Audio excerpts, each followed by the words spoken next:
Hello everyone and welcome to our 11th ESL class for the Literacy Council of Highlands ESL program.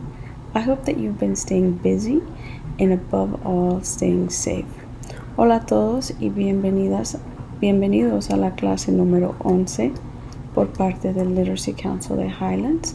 Espero que se han estado manteniendo ocupados, pero más que nada se han estado manteniendo sanos.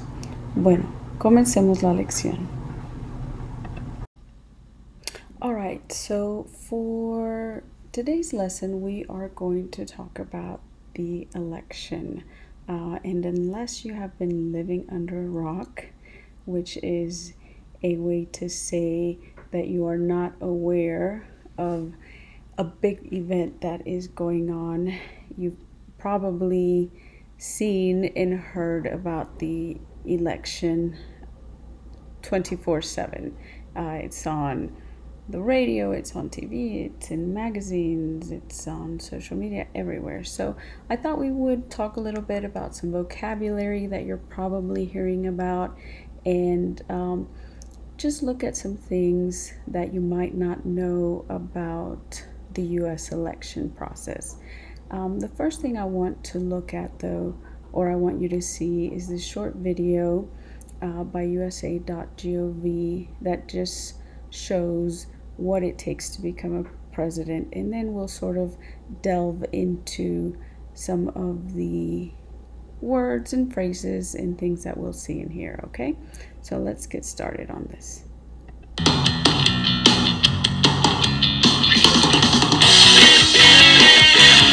Lots of people dream of becoming President of the United States. But to officially run for office, a person needs to meet three basic requirements established by the U.S. Constitution. A presidential candidate must be a natural-born citizen, at least 35 years old, and a U.S. resident for at least 14 years. People with similar ideas usually belong to the same political party. The two main parties in the U.S. are Republican and Democrat. Many people want to be president. They campaign around the country and compete to try to win their party's nomination. In caucuses, party members meet, discuss, and vote for who they think would be the best party candidate. In primaries, party members vote in a state election for the candidate they want to represent them in the general election.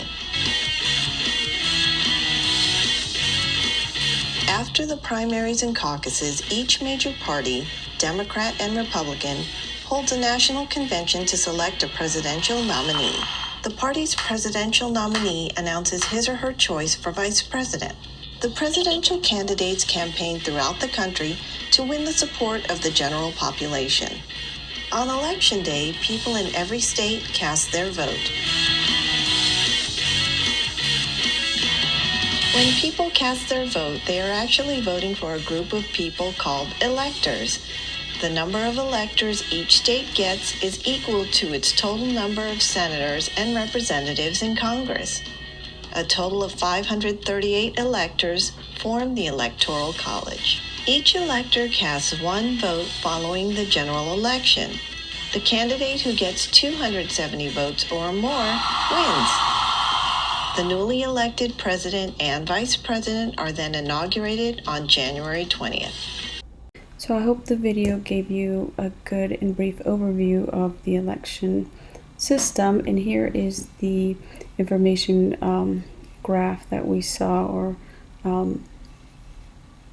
timeline that we saw at the end of the video. It's really fascinating, and the system in the US is very different than other systems because of basically here step 4, which is the Electoral College. And I'm going to read what this says here.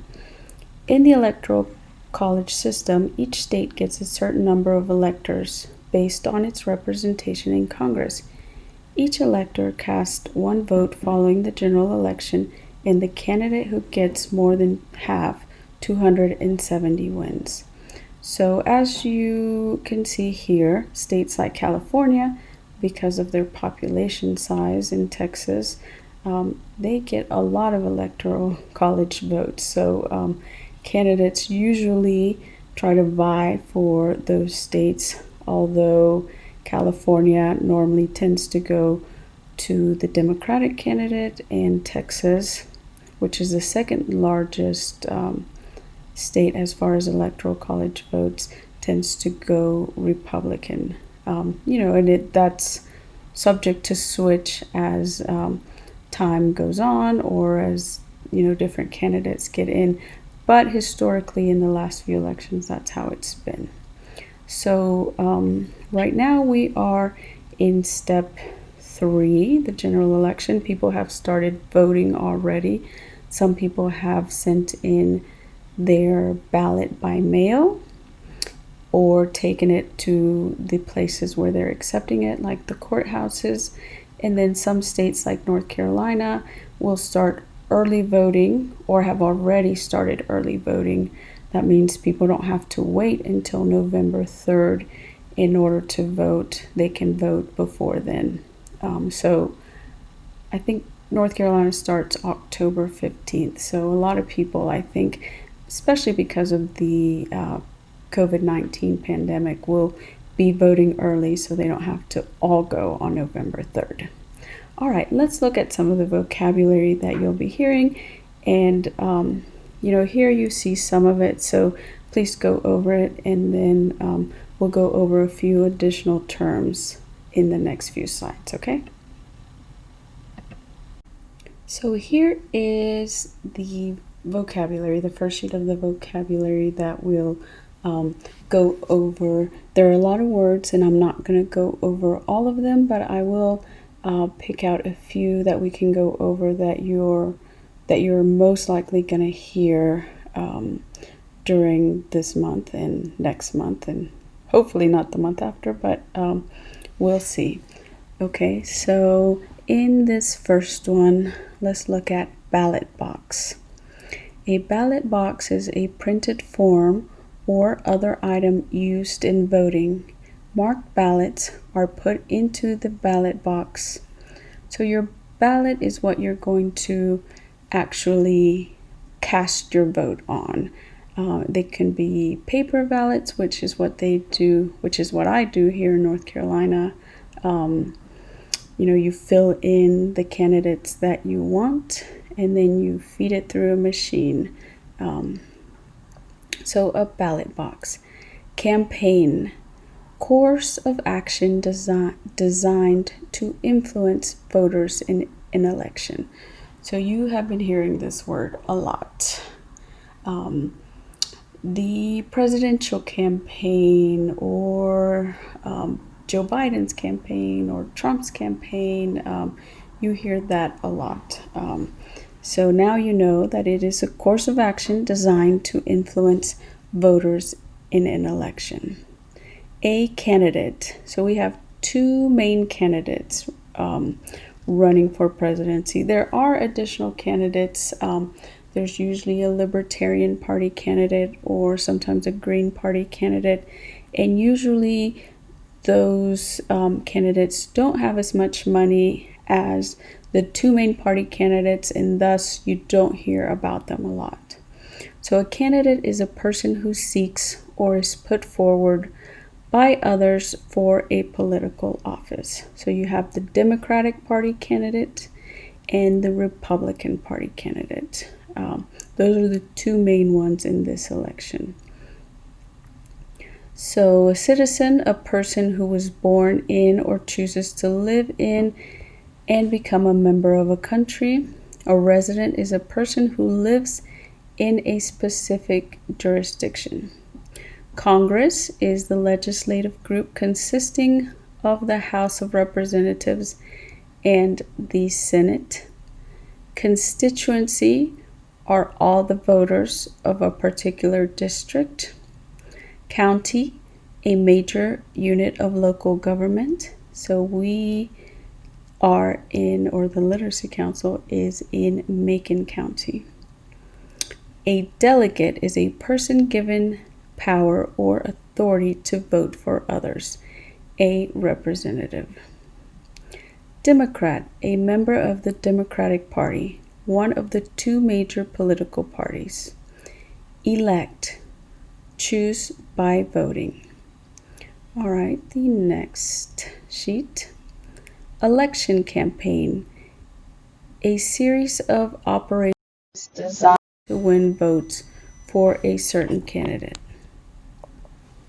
The Electoral College. So this is one that I really want you guys to learn. The Electoral College is a group of representatives chosen by voters to elect the president and the vice president of the United States. The electorate are those who are eligible to vote. The electors are the individuals chosen by the voters to elect the president and vice president of the United States. Each state's electors number the same as the senators and representatives. So that's what we were talking about in the prior picture where you saw the Electoral College that has 538 electors. General elections, statewide elections held so that registered voters can decide the state and national officials who will lead the government. Governor, the person elected to be head of the government of the United States. House of Representatives, the lower house of Congress consisting of 435 members who each serve 2-year terms and can be re-elected.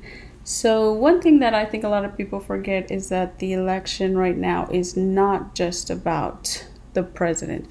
You also have senators, you also have representatives, and you have a lot of officials on local levels who are also going to be on the ballot and also want to be elected. So it's important sometimes on years where we elect presidents, people tend to focus solely on that and sort of put some of the other, especially local candidates to the side, which I always think is a bad idea because all politics is local. So the incumbent, a person currently holding office. So the incumbent currently for president is Donald Trump. He's the person that's currently holding office as president. An independent voter is a voter who does not belong to a political party. So the major party, so the Democratic or Republican Party. Sometimes there is a third party, such as the Libertarian Party. Nonpartisan, you'll hear this a lot too, not associated with a particular party. Office, a political position. So, we think of office as a place where you go work, or a place where you go to get things done, your dentist office, doctor's office, but it's also a political position, the office of president, the office of senator. Party, an organization working to gain political power or control. And then political party, a group of people who join together because they share many ideas about what government should do. A poll, to collect opinions about important issues or happenings. So you hear this a lot. The Gallup poll or the ABC, poll. So poll is just basically information that's gathered about a certain topic, and so they put that data together to show, a comparison. So, you'll hear a lot of polls are showing this candidate ahead, or the polls are showing that they are tied. But as we saw in the last election, polls are not always accurate, and so you can't fully rely on them, especially whenever it happens to be on people's opinion. Presidential election, an election to choose the president, a president and vice president. Primary election, preliminary elections in which voters choose party candidates to run for office on their party ticket. So the primary we already had months earlier. Register, the process by which a person's name is added to the list of eligible voters. So in the US, you are eligible to vote at the age of 18. Some people want to decrease that amount, that age limit to 16.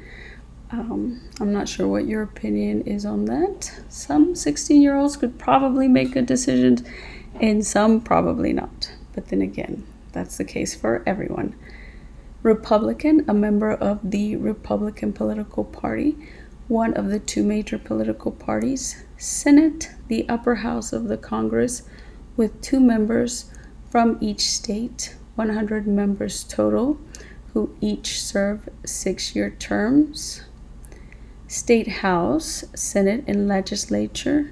In North Carolina, the state legislature meets supposed to be biannually. State House members and state senators represent counties and districts and each serve 2-year terms. And last but not least, vote, a method by which people choose their leaders and decide public issues. To count the votes, you tally the votes to find out the returns or the overall results of the vote.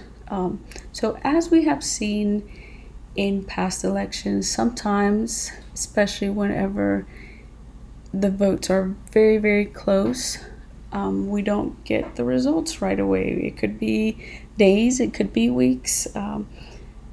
In the 2000 election, the election was actually decided by the Supreme Court because the vote counting was so close. So hopefully there'll be a clear winner and we won't have to wait to know, but we shall see. There's always something coming up on election day or right before or after. So hopefully things will go smoothly and we will know who your next representatives are going to be.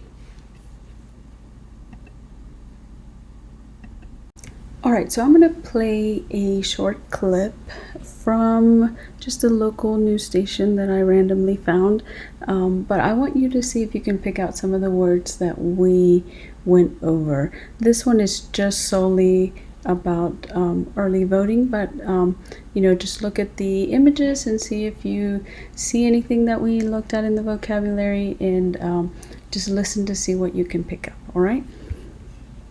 Inching closer, and today begins the start of early voting in Kentucky. Local 12's Genesis Narrows joins us from the Boone County Extension Enrichment Center to tell us what we need to know. Good morning, Jenna. Hey, John, good morning to you. And this is the place you'll go to cast your vote early here in Boone County. Polls will open in less than 2 hours. And you may remember in years past going to vote over at the administration building to vote. However, this year, to allow for some more space, they did move it to the Extension Enrichment Center. And again, this is the one location for early voting here in Boone County. Now, the room you'll cast your vote in is set up to allow for proper social distancing. They'll have hand sanitizer for everyone here. And all poll workers and deputy county clerks will be wearing masks. It's highly recommended voters wear them too. The polls are open Monday, Thursday, and Friday from 9 to 4:30, and then Tuesday and Wednesday 9 to 6. They're also open on the last 3 Saturdays in October. Well, early voting is basically the same as the regular voting day. You get to actually physically vote in person like you would on election day. You use same machines, same ballots. But early voting will shorten the line. It'll be a quicker process because election day normally for presidential is extremely long. So I would highly suggest coming out on early voting. And given this year's contentious election, there is a plan in place for safety and security. I'll be breaking all that down for you coming up in the next half hour. For now, we're live in Boone County. Genesis Narrows, Local 12 News. All right, Jenna, thank you. Now, the polls have been open for a week now for early voting in Ohio and Indiana. The November election. Okay, so hopefully you picked out vote, ballots, polls, and maybe a few others that we went over. So in the next few weeks, go over the vocabulary words, just study them, and then watch the news or read a newspaper or pick up a magazine and see if you can recognize the words. All right? All right, that is going to wrap it up for today. I know we didn't do a lot of actual worksheets today like we usually do, but today I just wanted to focus more on vocabulary and sort of going over those terms that you're going to be hearing and have been hearing a lot this month and will continue to hear. Next week we're going to delve a little bit more into the election process. We'll go over some information about the political parties, and we will do more worksheets. So hopefully between now and then you'll have some time to review the vocabulary. I've also posted this really simple guide that the BBC posted a few weeks ago, and I'll post the images of it so that you can read it, and it'll explain a little bit further about the Electoral College and how the results are tallied and things like that. So look over it, read it, and we will see you next week. Have a wonderful weekend and stay safe.